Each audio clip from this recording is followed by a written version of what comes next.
Press conference. We're really delighted to have the Prime Ministers of Latvia and Lithuania and the Chancellor of Germany here in Tallinn. And they just have concluded their meeting and will deliver short remarks. After that, it is possible for media to ask questions. The press conference is held in English and German, with simultaneous translation available into both languages as well as into Estonian. The channels are first Estonian, second German, third English. And first, Prime Minister Kaja Kallas, the floor is yours, please. Dear Olaf, Kristianis, Ingrida, dear journalists, I'm very glad to welcome you all in Tallinn. We last met in this format a year ago before the Madrid summit in Vilnius, and the year behind us has been extremely intense one. A lot has been done. Many landmark decisions have been made. Ukraine has proved to the world that it can win this war with the transatlantic family right behind it. But every day, Russia's atrocities have continued. Mass killings, deportations of civilians, bombing civilians, including children. Russia is closely copying the Soviet playbook we in this region know so well. I come from the generation that didn't know freedom, and now we have freedom. I don't take it for granted. I understand that freedom is something you have to fight for. That is why I continue to advocate for Ukraine's victory. Victory that means that Russia goes back to Russia. Victory means making sure that aggression ends in defeat. Victory means an end to Russia's cycle of violence and aggressions against its neighbors. The faster Putin understands he will not reach his objectives, the sooner the war ends. Our strength is our unity, but breaking this unity is the Kremlin's strategy to win. We will prove them wrong. We cannot agree with Putin's land rout. That is why the number one focus are arms, ammunition and training. They all must continue at the scale sufficient for Ukraine to win this war. Thank you, Olaf, for the recent historic 2.7 billion military aid package to Ukraine. The air defense systems Germany sent are playing a vital role in Ukraine's defense. Patriots are protecting Kiev's skies and saving lives. However, it's not only the battlefield success that will decide the outcome of the war. We have to show Kremlin it cannot outlast Ukraine and our world economically. So Ukraine's victory also depends on our ability to dry up Kremlin's war machine and income to finance its aggression. There's the fight for freedom, and there's also the fight for justice. Ukraine needs to win both. Without accountability, Russia's cycle of violence will never stop. Crimes without punishment encourage to inspire new ones. Russia has never been held accountable.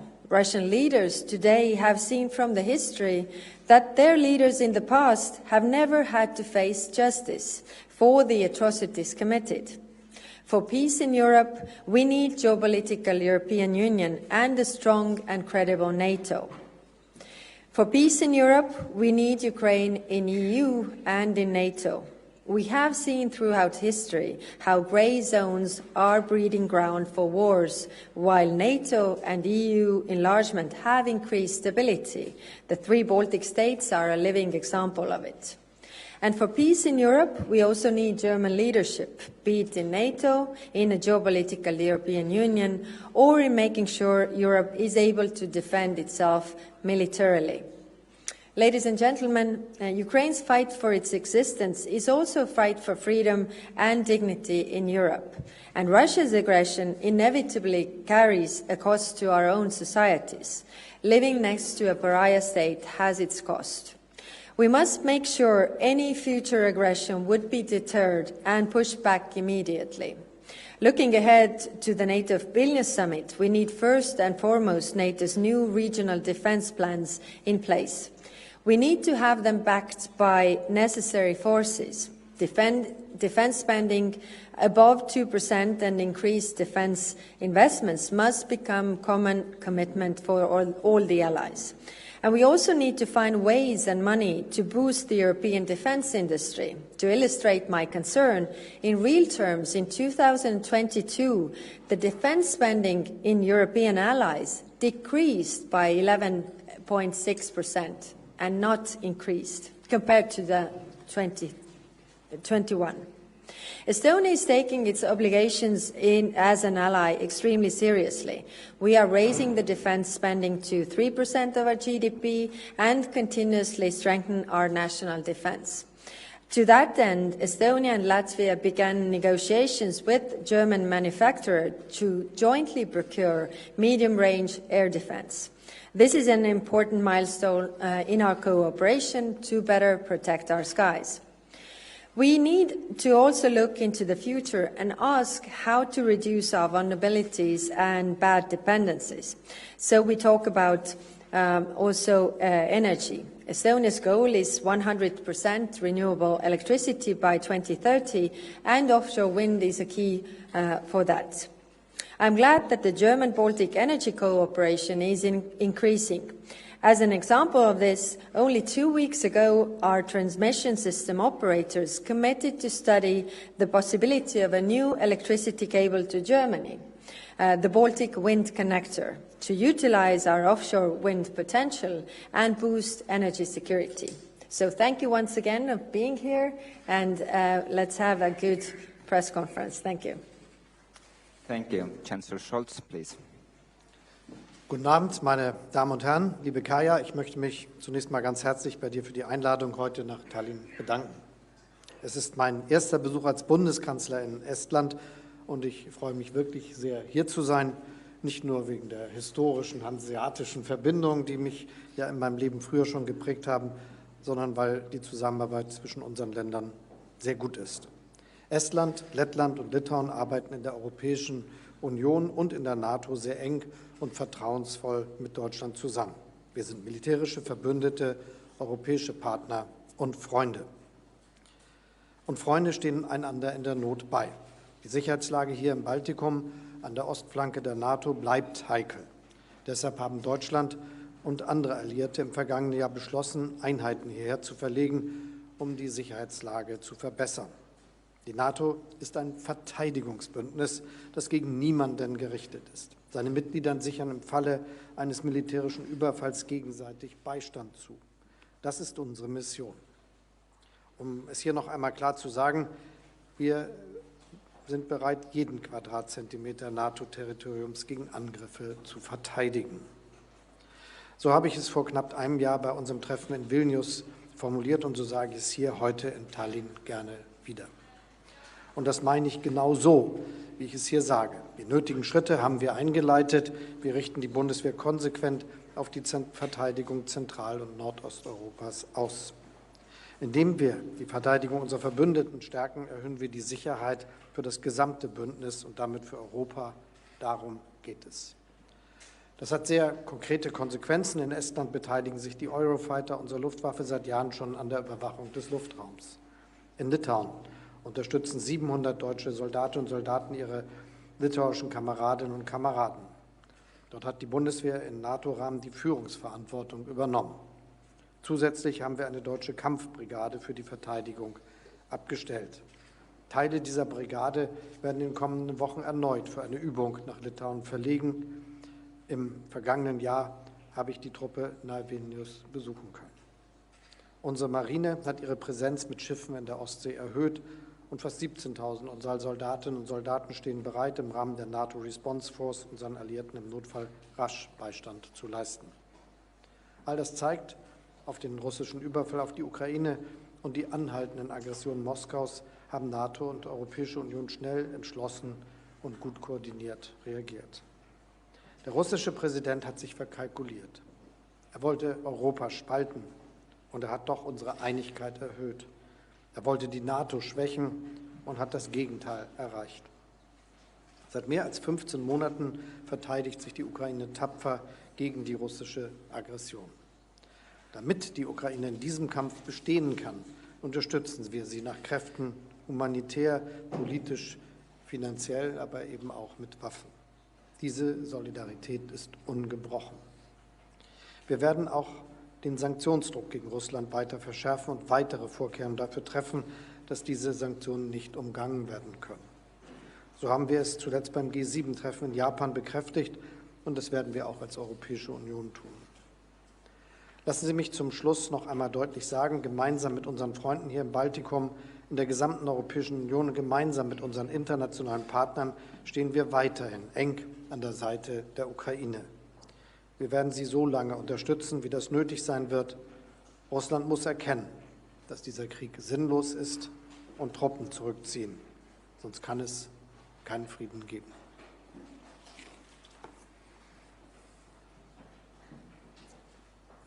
Thank you. Prime Minister Karinč, please. Thank you very much. Dear Kaya, thank you very much for inviting all of us. Olaf, Ingrid, thank you very much for a very fruitful discussion and conversation. I want to say just a few things. As leaders of liberal democracies, we understand the notion of human rights and how these rights have to be defined and, of course, defended. What we are in the process, in a sense, of relearning is that in order for liberal democracies to thrive, we have to be strong. We have to be strong not only in our moral conviction, but we also have to be strong militarily to, if need be, defend these rights, defend our way of life.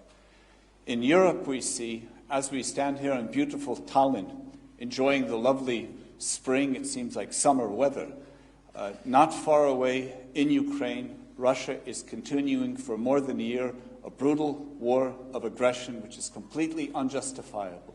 Ukraine never has gone out of its borders, has never disturbed any neighbor. Russia is trying to destroy Ukraine, and even today, yet again, bombing of civilian infrastructure of a hospital is yet again another breach of human rights that we cannot become immune to. Now, what Putin has done over the past year is probably not what he expected, which is to make us stronger, to make us more unified. He has brought the European Union closer together, and he has given NATO a new lease on life.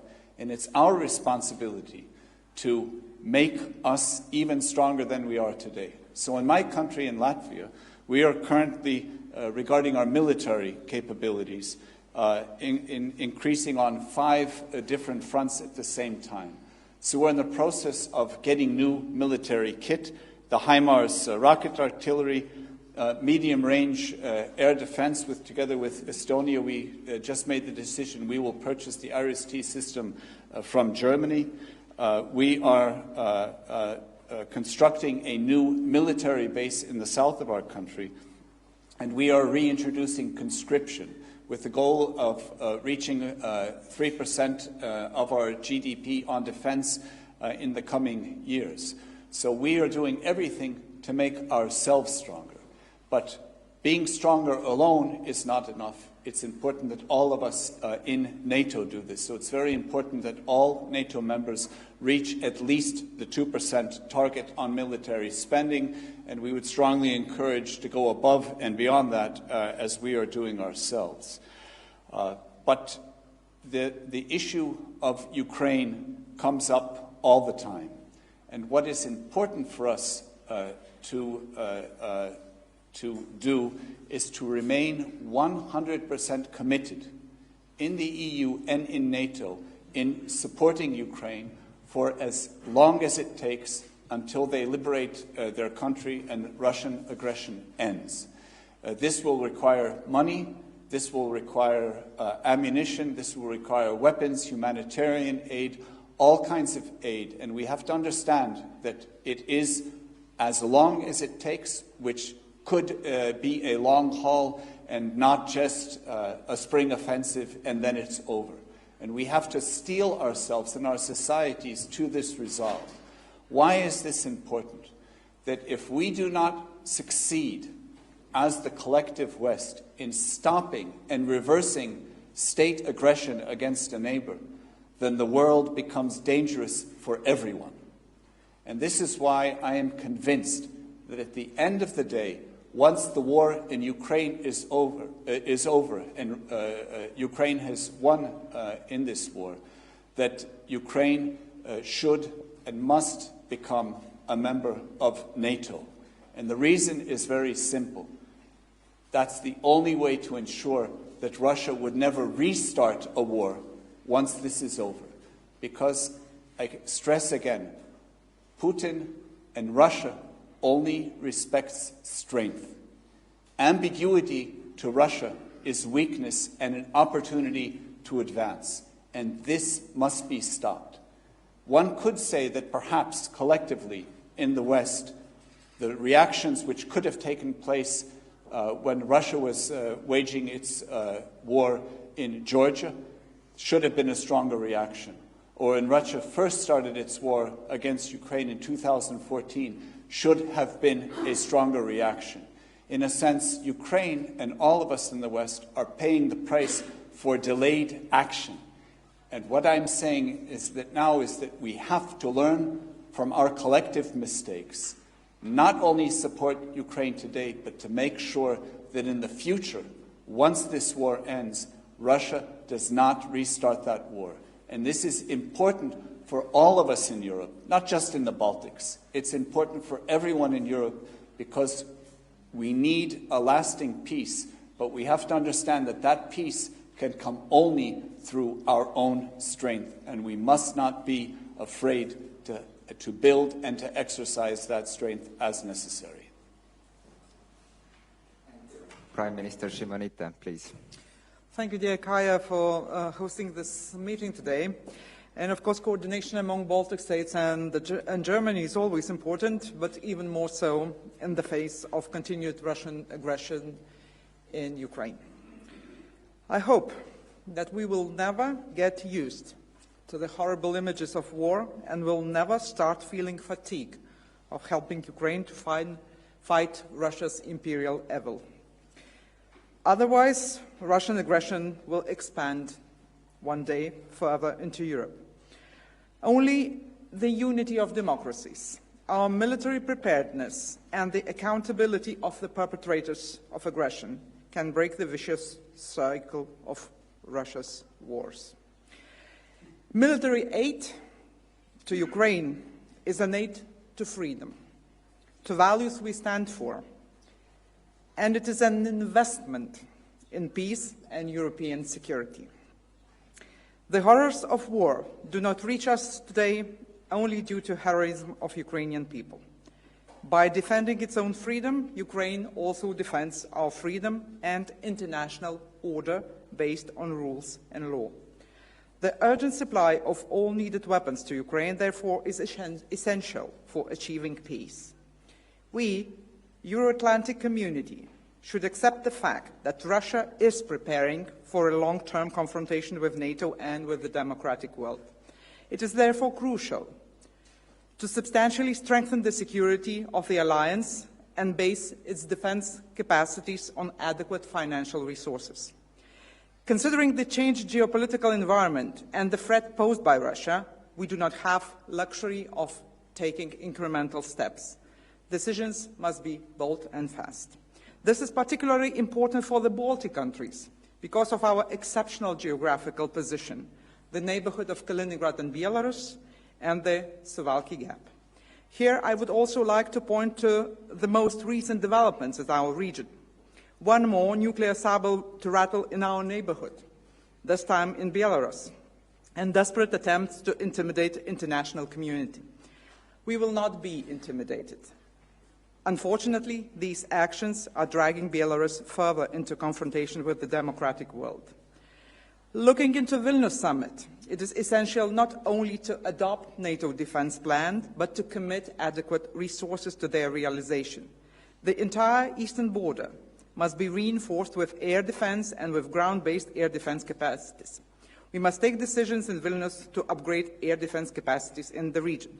Our top priority should be effective deterrence so that aggressor would not even think of testing NATO's resolve and capacity to defend its every inch. For that, we need boots on the ground. And the most credible deterrence is adequate NATO forces in place. I would therefore like to thank Germany and Chancellor Scholz personally for continuous contribution to Lithuania's and region's security and commitment to increase this contribution.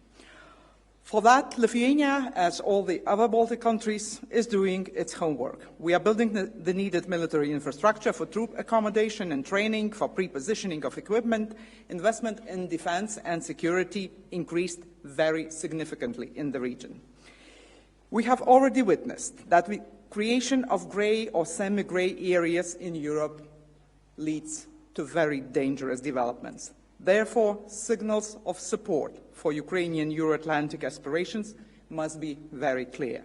I would like once again the Estonian Prime Minister for this initiative and my colleagues for a very fruitful discussion today. Thank you.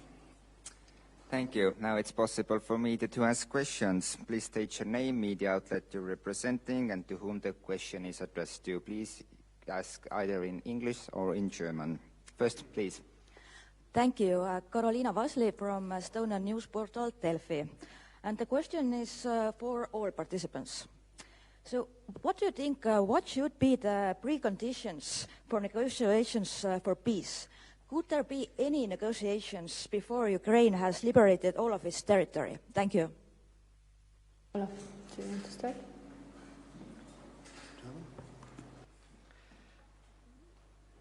Just an answer to your question. It is absolutely clear that it could be not a frozen conflict. So if Russia is just thinking that it could succeed with its robbery of land of Ukraine, it will not succeed with this idea and attempt. And this is why we are supporting Ukraine as long as it is necessary. Russia must withdraw troops, and this is the basis for peace. Yes, if I continue from here, I totally agree. It is up to Ukraine, of course, to say when this war will end and when they are able to enter any kind of negotiations. But as Olaf Scholz said, any kind of frozen conflict is a feeding ground for future conflicts, and we can't allow that. So we have to end the grey zones in Europe, we have to end the grey zones in Ukraine as well. Thank you. Thank you. I suppose I could continue what my other two colleagues have said. Of course, any negotiation is up to Ukraine, but it seems that the obvious starting point would be that the war will be over once Ukraine is fully liberated. Well, I think I will refer to President Zelensky explaining his understanding of peace and his peace initiative and his 10-point plan. So I think this is something we should start from. Thank you. Next one, please. Thank you. Michael Fischer, German press agency DPA. First of all, I have a question to Prime Minister Šimunite. Your country is hosting the NATO summit in July. Ukraine is expecting NATO to pave the way for membership in the alliance. They are expecting a formal invitation to NATO. What do the Baltic states expect from Germany in that respect? Do you expect Germany to support this Ukrainian wish? Und Herr Bundeskanzler, Sie waren das letzte Mal vor einem Jahr im Baltikum, Sie waren in Vilnius, haben dort eine Kampftruppenbrigade zugesagt zum Schutz des Landes. Sie haben es eben schon erwähnt. Diese Brigade soll umfasst 3.000 bis 5.000 Soldaten. Litauen erwartet, dass alle diese Soldaten auf litauischem Boden stationiert werden. Können Sie das zusagen für den Fall, dass Litauen die Infrastruktur dafür schafft? Und aus aktuellem Anlass eine zweite Frage, wenn ich darf. Es hat am Mittwoch einen Zwischenfall gegeben, einen Sicherheitszwischenfall auf dem Frankfurter Flughafen. Ein Mann ist ihrer Kolonne gefolgt, hat sie dann umarmt. Wie haben Sie das empfunden? War das ein Schockmoment für Sie und muss das Konsequenzen haben? Thank you for your question. I will start from the statement that none of the countries willing to join international alliances can be stripped of the right to apply for the membership. And leaving aside the practicalities and the concrete situation now when we have a hot phase of war going on in Ukraine, of course, it would be very sad if in any way anyone could read the outcome of Vilnius summit as a victory of Russia in precluding Ukraine to join NATO one day. But I think what is very important is that the participants of the summit will find the right words and the right pathway to embody that in a decision of the summit.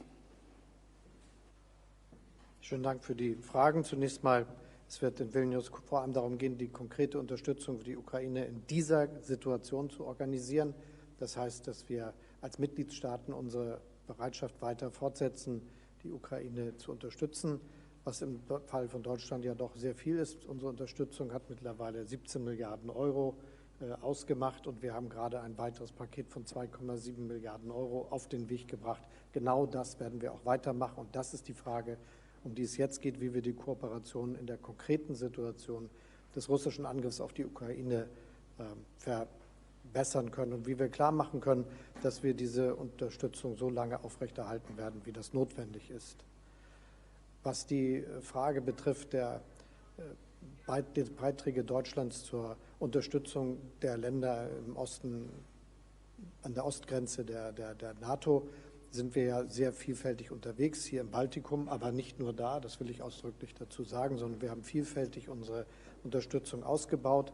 Dazu gehört auch die Präsenz von Soldaten hier, Soldaten in Litauen. Dazu gehört auch, dass jetzt dort die Infrastrukturen entwickelt werden. Und wir haben ja außerdem zugesagt, dass wir die Strukturen schaffen werden und immer Truppen sehr schnell dahin verlegen zu können. Das wird jetzt ganz konkret auch geübt mit der dafür bereitgestellten Mannschaft. Und das ist wichtig, weil das ja immer jederzeit möglich sein muss. Ansonsten machen wir das als Bundesrepublik Deutschland im Rahmen der Entscheidung, die die NATO dazu zu treffen hat. Was die Frage betrifft, dass mir Leute guten Tag sagen und mich begrüßen, ist das nie etwas, was mich besonders beeindruckt. Das ist ganz normal und ich habe auch diese Situation nicht als dramatisch empfunden. Die Polizei leistet gute Arbeit, ich fühle mich in sicheren Händen. Okay, thank you. And we now have time for final question. Please. Guten Abend.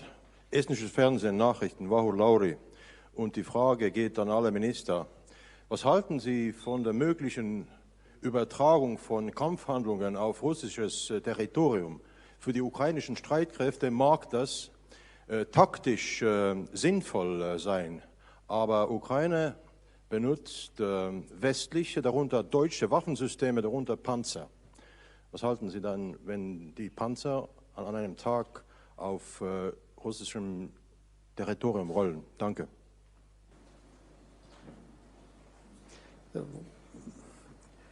Russland hat die Ukraine angegriffen und deshalb kann die Ukraine sich auch verteidigen.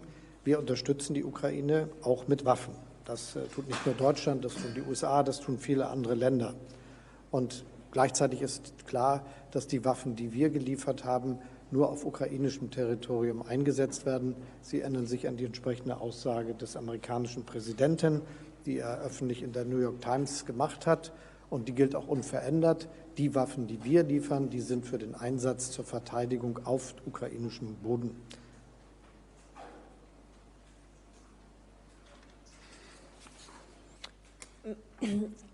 UN Charter says that every country has the right to defend itself, and it means that it has all the means to defend itself.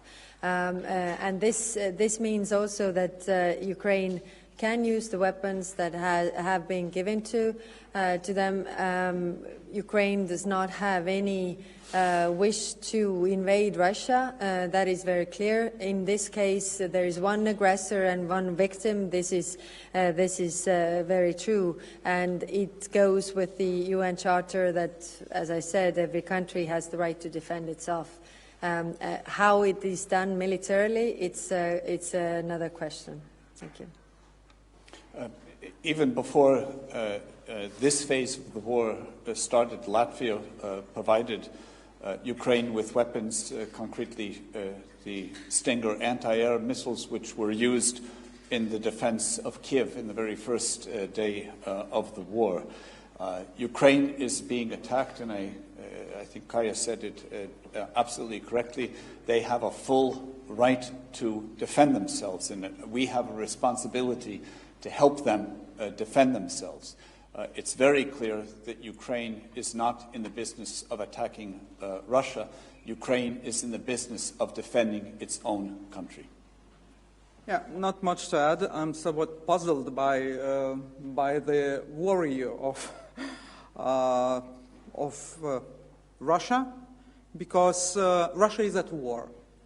So it's quite strange to think that the war can only be in that other territory that you invaded.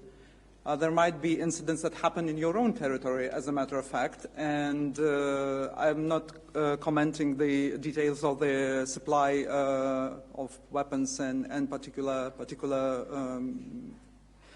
war machines and everything, but I mean, we should not worry about Russia, because as it was rightly mentioned in so many times, it's the UN Charter that allows Ukraine to defend itself, and this is exactly what Ukraine is doing.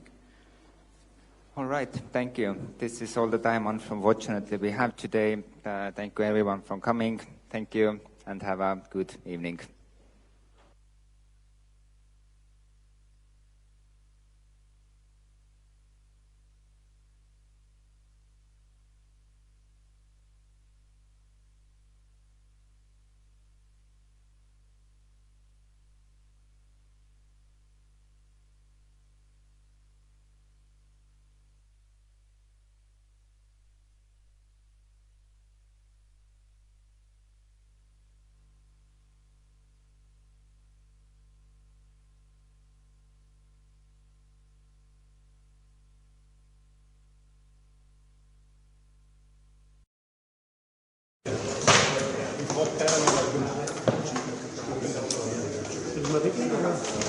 Ja, das wäre super.